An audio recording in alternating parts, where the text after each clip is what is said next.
बिस्मिल्लाहिर्रहमानिर्रहीम। अॼु मीडिया के दोस्तन के सामूँ अचण जो मकसद इहो आहे भाई साहब पिरियालो के ख़ास तौर ते त जीअं आउं पंहिंजो पैगाम माण्हुनि ताईं पहुचाए सघां, ख़ासि करे नौजवाननि ताईं, सिविल सोसाइटी जे सुठी सोच रखंदड़ ऐं सभिनी माण्हुनि ताईं पिरियालो जे ताईं त सिंध में लोकल बॉडीज़ थी रही आहे ऐं अहिड़ी लोकल बॉडीज़ जी इलेक्शन पिरियालो में 7 वार्डनि ते थिए थी ऐं मूं भी इन इलेक्शन में हिस्से वरितो आहे वार्ड नंबर 6 जे लाइ ऐं इंशाअल्लाह जॾहिं तव्हां कामयाब थी करे चेयरमैन जे लाइ कोशिशि कंदासीं तव्हां सभिनी दोस्तनि जी मदद सां त तव्हांजी अॻु में भी ख़िदमत कई आहे, माज़ी मुंहिंजो तव्हांजे साम्हूं आहे। हर दुख सुख में अचण जी पुॼण जी कोशिशि कई आहे, कहिड़े बि अक़ीदे सां, कहिड़े बि ज़ात पात सां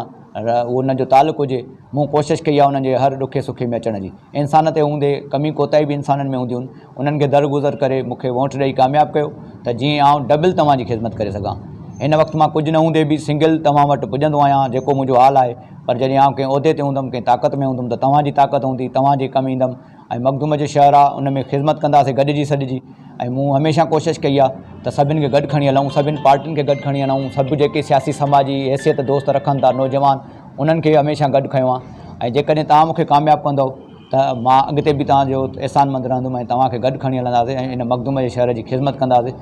ऐं मूंखे उमेदु आहे दीवान कम्यूनिटी आहे, ढालेट कम्यूनिटी आहे, कुरैशी आहिनि, सैयद आहिनि, सुमरान, मखदूम साहब जे हिस्ट्री में मखदूम जा कुझु घर आहिनि, उन्हनि सभिनी खे जेके मुंहिंजे वार्ड में अचनि था, चन्ना बिरादरी आहे, जेके बिरादरियूं बि अचनि थियूं वार्ड नंबर 6 मां गुज़ारिश कंदुमि त मूंखे वोट ॾियो। ऐं ॿियनि जमायतूं जेके स्टेक होल्डर आहिनि, जमियत उलमा इस्लाम, पाकिस्तान अहले सुन्नत जमायत, पाकिस्तान फंक्शन मुस्लिम लीग जे दोस्तनि खे बि त कोशिशि कयो त मुंहिंजी ख़िदमतुनि खे ॾिसी मूंखे हीअ लोकल बॉडीज़ असांजी आहे, शहर जी आहे, उन में कामयाबु करायो। ऐं आउं पंहिंजे पार्टी पाकिस्तान पीपुल्स पार्टी जी क़यादत खां बि गुज़ारिश कंदुमि त मूंखे टिकट ॾियो त जीअं मां पंहिंजे मखदूम जे शहर जे माण्हुनि जी ख़िदमत कयां। ऐं माण्हुनि खे गुज़ारिश कयां थो त तव्हां मूंखे कामयाबु कंदव, तव्हांजो वोट आहे, तव्हां सही माण्हुनि खे कामयाबु कयो त जीअं पिरियाले जे माण्हुनि जी ख़िदमत थी सघे, सही माण्हू जिन सां तव्हां ॻाल्हाए सघो, जिन सां तव्हां पहुची सघे ऐं तव्हां उनखे वोट ॾेई कामयाबु कयो। आउं तव्हांखे अपील कयां थो त मां तव्हांजे लाइ हर वक़्तु हाज़ुर रहियो आहे पंहिंजी ज़िंदगी में समाजी हैसियत सां।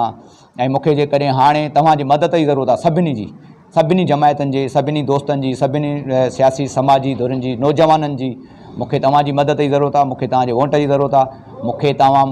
उमेदु आहे तव्हां मां त हमेशह तव्हां मूंसां साथ ॾिनो आहे, हाणे बि मूंखे वोट ॾेई कामयाबु कंदव त जीअं मां